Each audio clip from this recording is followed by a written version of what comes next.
to the Better Together as One podcast. My name's Margaret Wallace-Duffy, and I have alongside me my two amazing co-hosts, Claire Gavin and Mr. Todd Miller. How are you guys? Excellent. Very good. Very good. I do very well. Excellent.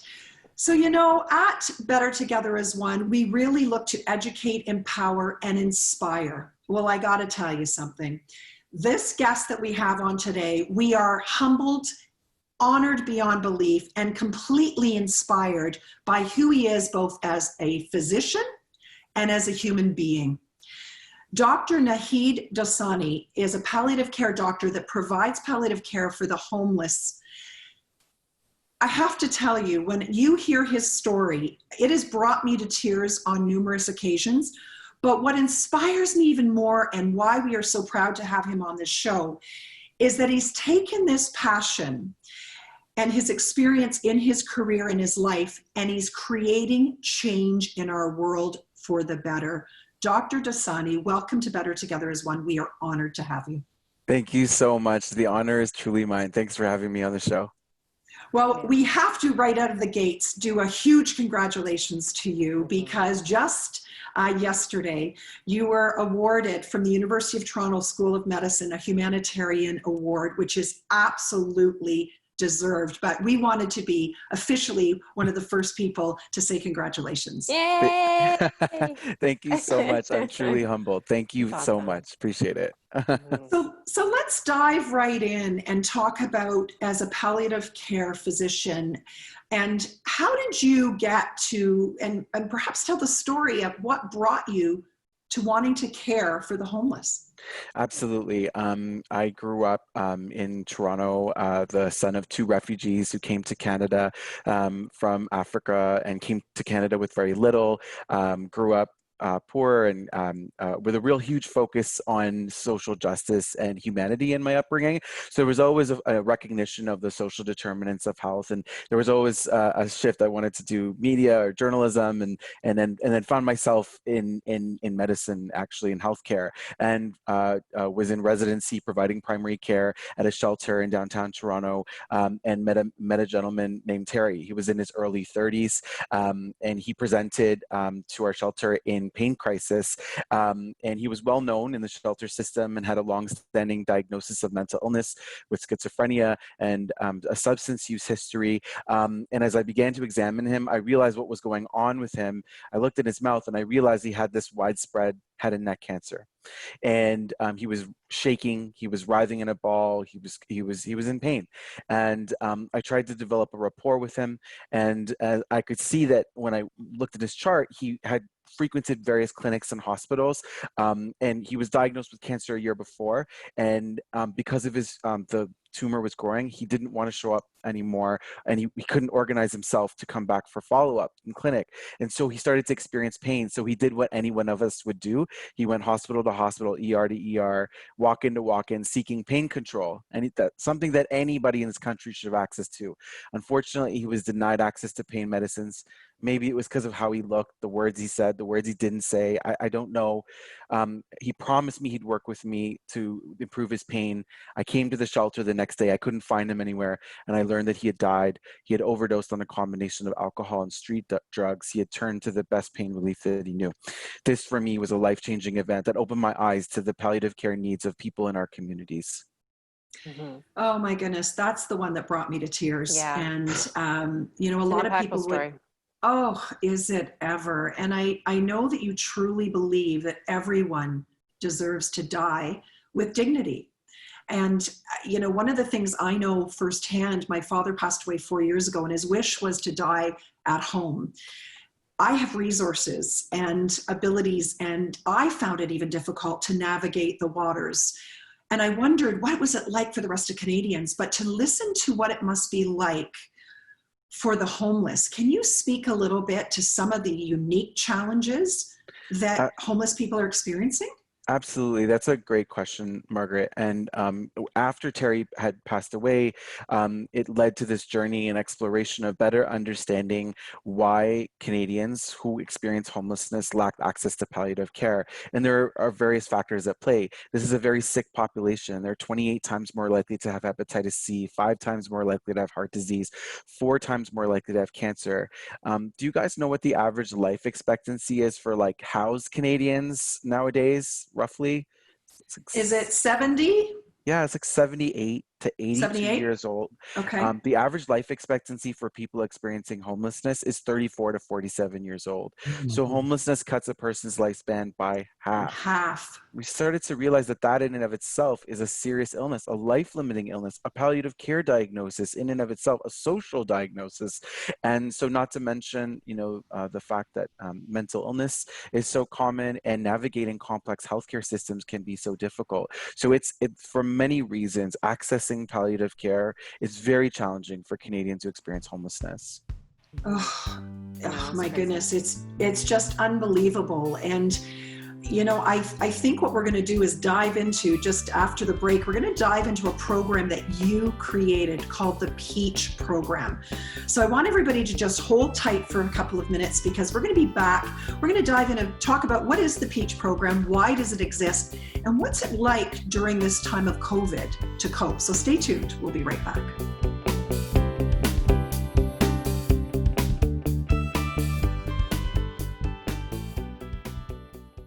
Hello and welcome back, everyone, to Better Together. We are very lucky today. We have got Naheed Dosani with us, Dr. Naheed Dosani.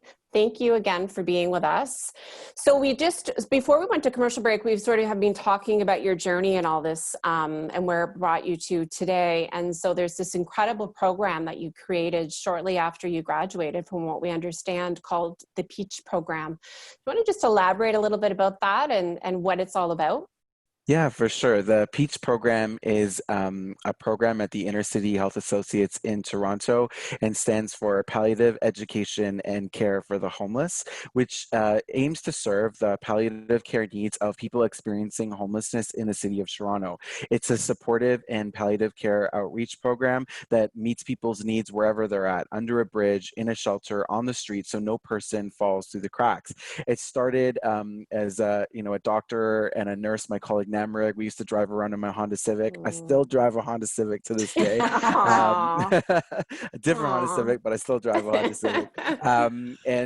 And we used to do outreach, and the program has now grown and has cared for over 350 individuals in the city, has a caseload between 90 and 100 clients at any time, and features this really interdisciplinary, non-hierarchical team, because we know trauma-informed care is so important for this population, including peers on our teams, a health navigator, nurses, care coordinators, palliative care physicians, and social care providers who really wrap around care to support people. And it's been a learning journey, and we're really privileged to be part of a national community of programs that have propped up in Calgary and Edmonton and Victoria. So it's like we got our focus here in Toronto, but we have a national family too. It's incredible. Yeah. Incredible. I mean, I think that the thing at the end of the day too, I mean, we're obviously a community program, but like what we can't forget obviously is, all this happens in other communities as well. So that's actually really, it's important to explain that too, that it's starting to spread a little bit, which is amazing too. So, and now that we're meeting you a little bit, you have been called God on earth, what are people calling you? The angel from above, all these beautiful names that people are calling you. And now we understand why. So that's incredible. I'm truly honored. Thank you very much. You're welcome. So Todd, you had some. Yeah, Dr. Naheed, I just have to thank you. I've had 2 people in my life that have gone through the palliative care journey, and I have to say that everyone I met along the way, every caregiver, nurse, doctor, support worker, was just so nice and compassionate, and always asking, "Are you okay? Is there something I can get you?" So, I mean, it's just incredible that these people are ushering people to the other side of life, and they're constantly caring. What is it like? What does it take for someone to not only help someone, go to the other side. But also when you complicate it and make it more challenging with homeless people, because there are generally a lot of people that avoid homeless people, and yet you are diving right in there and rescuing these people and saving them. Well, thanks, Todd, for sharing your stories and for reflecting on your experiences. I think that's an important first step to conversations like this. I think the next thing I'll say is hopefully being nice is a prerequisite to working in palliative care. I'm yet to meet someone who's not nice in palliative care, so go palliative care and all the peeps in our community for sure. I think one thing that you often hear people say is often you don't find palliative care, it finds you. And through my story with Terry, it definitely found me. And another way that it found me is when I was going through my medical training, I'd have like roommates and friends who really we do the kidney unit, and they were fell in love with the kidney and now they're nephrologists. Or a colleague of mine fell in love with the brain and now he's a brain surgeon or whatever. And I just thought something was wrong with me, because I go through all these units and training and I was like, nothing was hitting. I couldn't find my chi, my inner energy. And then I realized palliative care was out there. And while we don't aim to reverse disease, the healing comes in different ways. And the healing can come through improving people's quality of life, through pain and symptom management, emotional and psychological supports, but also supporting caregivers. And it was that holistic piece that really spoke to me and still speaks to me, and I think is so important, and probably something that we can offer other parts of healthcare and medicine as well. So that's a bit about kind of how it all kind of came together. Dr. Dosani, I have had the absolute honor of, as a massage therapist, of working in palliative care. I'll never forget working at a hospice and being asked by a family to help lay my hands on someone as they were passing. And I got to tell you, my first instinct was to say, oh, I can't do this. And then, but very quickly, and this is what resonates so much and so deeply with what you're saying, I very quickly realized this wasn't at all about me. In fact, from a holistic perspective, the laying on of hands, the power of touch, and not only for that dying patient, but also for the family who desperately wanted to give relief and bring comfort to their loved one as they transitioned to the next phase. I can't tell you how life-changing it was. I've done it a couple of times, and it was unbelievably rewarding. But I still will say, as Todd just said, how incredible, and why I love even doing work and treating people like you who take on all of this on a regular basis with hope and inspiration. And as you said, with quality of life right until the end day. I just needed to say that, because I think that you're absolutely right. Medicine overall can learn from the philosophy of someone like you who thinks about, which is why Better Together as One, that's why we talk about this on this show. Yeah. How do you, with the homeless, help to bring in terms of innovation with integrative health, because they deserve that too. Medicine is important for sure, conventional medicine, but what about the spirituality? What about the laying on of hands? What about all of that?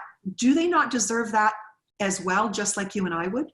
Absolutely. And I think central and at its core of palliative care is that spiritual care and holistic care. But with peach care, what we have to do is take that even further. And what you're dealing with when you're providing care to people experiencing homelessness is a population that has experienced a lot of trauma, different kinds of trauma in their lives, a lot of losses, and are experiencing often a lot of grief with what they're going through.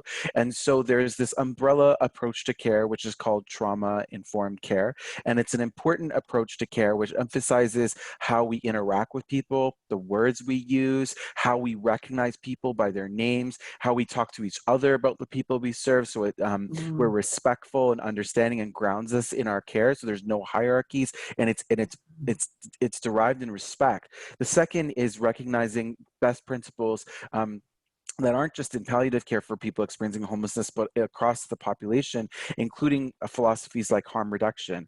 We know that a significant proportion of people experiencing homelessness have an illness associated with having a substance use disorder. And in palliative care, a lot of the medicines we use to treat symptoms are sometimes the same medicines, the same substances that people use. And so there's often a tendency for clinicians to not prescribe. Well, that's not right. There's got to be a better way. So we adopt harm reduction. And finally, because of all the grief, there's also bereavement that actually occurs. And so when people experiencing homelessness pass away, we have these grief circles where we descend on the site where people got their services, a shelter or a housing agency. We light a flame, we get in a circle, and we facilitate a grief conversation. We cry, we laugh, and we recognize that when that candle goes out, we're going to have to go out there and do this again. And that has been a source of healing. So we also recognize the street family as caregivers, because this population often doesn't have caregivers. Their caregivers are their street family.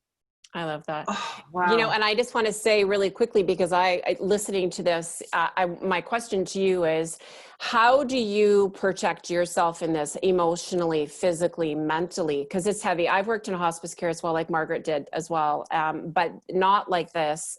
How are you protecting yourself in all of it? It's a vital question we need to be asking ourselves every day, and truly amidst COVID, where we're finding that people were hanging by a thread before, and now they're hanging by an even thinner thread. The grief circles really do help. I often help to facilitate them, and I find that there's a lot of healing that happens in that collective grief. But that's just scratching the surface. And I always joke with people that, like, when people talk about self-care, it always has to do with yoga and running. Well, I don't like yoga, and I don't really like running. Does that mean I can't be caring for myself? There are other, although I appreciate the importance of those things, I think it's more about reflective practice, right? And so for different people that means different things, and we're doing more research on what that means. Some people do diary entries, some people journal, some people write poetry. I do spoken word poetry as a way to heal and cope. And so I think it's just not the idea is to just not keep going through this routine and keep running to the next thing and the next thing, but actually pausing and reflecting. And I think people do that when they do yoga, they run, and I think that's what it's more about. So not to knock yoga and running, but I think it's reflective practice, and that's something that I've had to think about a lot and adapt over the last few years. Yeah, makes total sense. So we've got more to talk about, and we do want to talk a little bit more about COVID and dive in a little bit more, but we need to take a break. So stay tuned. We'll be right back after the break.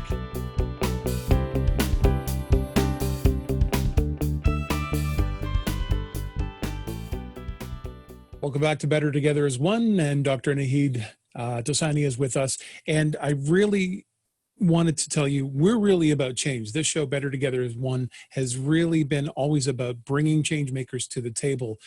COVID has exposed some big flaws in our social safety net and is really putting a focus on homelessness. So I wondered what your feelings were about that, especially now. And is there anything we can do to sort of mitigate the issues we're seeing right now with homelessness? Absolutely, Todd. I would say that the COVID pandemic has highlighted fault lines that have existed in our society well before the pandemic hit us, and has, clearly disproportionately impacted people from different walks of life, and particularly a subpopulation that's been impacted is people experiencing homelessness. With that said, I've seen an incredible capacity from government, from healthcare, from all aspects of our society to respond. All of a sudden, we're using technology to do medical visits. Doctors can call us on the phone. In my little corner of the world, as the medical director for the region of Peel's COVID-19 homeless response, we've been able to respond in 4 ways. And the first, we've actually supported 50% of people experiencing homelessness in the region of Peel into hotels, so that they're actually off the street and in shelters, so they could physically distance and are not at risk of getting the disease. The second is through partnerships with public health and paramedics. We've been able to support mobile scaled up testing. And third and fourth, those awaiting test results and those who test positive have been going into these very socially supported medical units that are called recovery centers. But with that capacity, we're thinking about the future. And like with all these people who are actually in hotels right now, what are we going to do when this pandemic is over? We're going to send them back to the street. And this is not just in the region of Peel. This is happening in regions everywhere. We are in a very unique position where we can take a dent at some of society's most chronic social problems, like homelessness. I know we tend to just accept that homelessness is part of our day-to-day life, but we can actually end this thing and think about pathways to housing for people.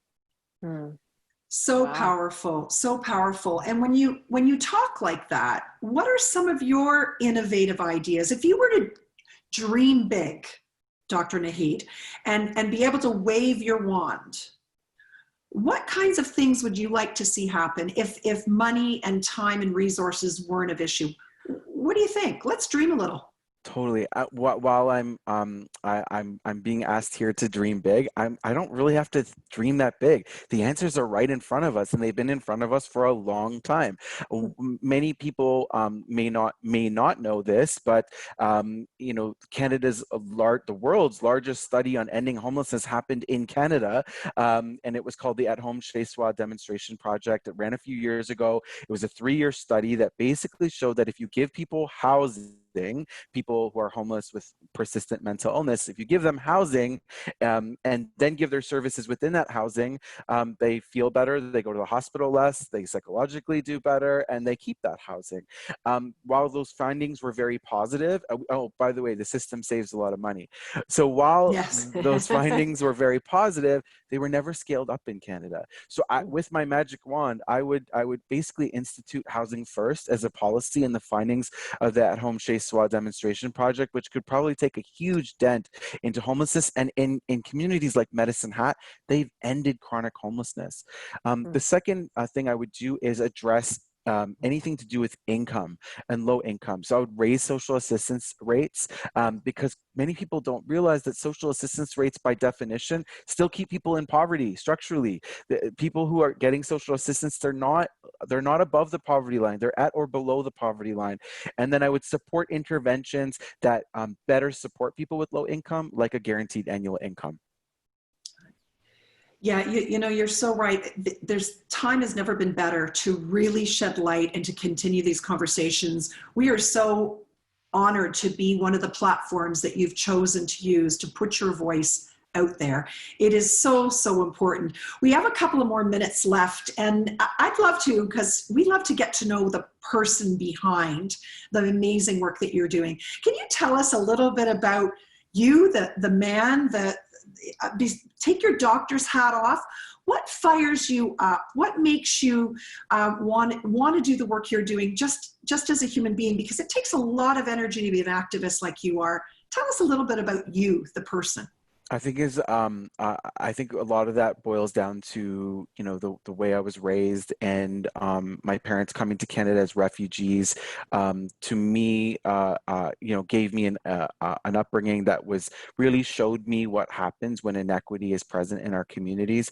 And I feel very lucky to be Canadian. But the discourse on, for example, refugees has really changed since my parents came to Canada. And there's not a lot of people. There's a lot of people out there who wouldn't maybe support my parents coming to Canada nowadays. Also talking about, the stigmas and stereotypes that exist around people experiencing homelessness. And I just really look at this country and I think about, what kind of Canada do we want to derive for our communities? I hope that we want to have a Canada where people have appropriate access to health and human rights, health from a human rights perspective, and every day is really focused on that kind of work. I love spoken word, and I love social media, and that's kind of like, that's in a nutshell. So like Netflix, are you Netflixing? Like, totally. Are you like, it just seems, okay, good. Okay. Absolutely. For a minute there, I was starting to wonder if you're really normal. Netflix, Crave, and Prime, actually. Oh, okay, good. Well, and I also have have to give you a shout out because I love the unpredictability of some of your social media. So, you know, you got the doctor garb on, but then all of a sudden, boom, you're dancing, you got your hat on backwards. I love the fact that you are making medicine and these issues accessible, Dr. Naheed, accessible to all people in a really interesting, authentic, and change-making kind of way. And that's why we wanted to have you on the show. So on behalf of all of us, we just can't thank you enough for spending your time. We know how busy you are, especially right now with the global pandemic. You have our word, our spoken word, that we're your cheerleaders. We are here to do whatever we can to elevate and empower you to continue to do the work. I've got one thing I'm going to ask you though. A few years ago, I convinced 17 people to jump out of an airplane with me to raise money for palliative care and hospice, the Bethel Hospice. I want to do it again. Would you jump with me? Yeah, I mean the jumping or the raising money part? Both. I'll raise money. Okay. All right, I'll raise sounds money. good. I'm not jumping. I'm in. That sounds cool. All right, I'm in. We called it Bail for Bethel House. Oh, We wow. bailed out of an airplane and we raised That's phenomenal. $20,000. So maybe there's an opportunity to raise money for the Peach. Okay, I'm in. Peach program. So we'll stay. So thank you so much. Congratulations again on the incredible work and the awards that you're doing. So well deserved. Thank you for having me. I really love what you guys are doing. Keep it going. Aw, Thank we're you. so happy to have you. So on behalf of Claire, Todd, myself, and of course, Chris in our control room at Your TV, we are the Better Together as One team. We're here to elevate, educate, and empower you to be the CEO of your life and health. Until next time, be well.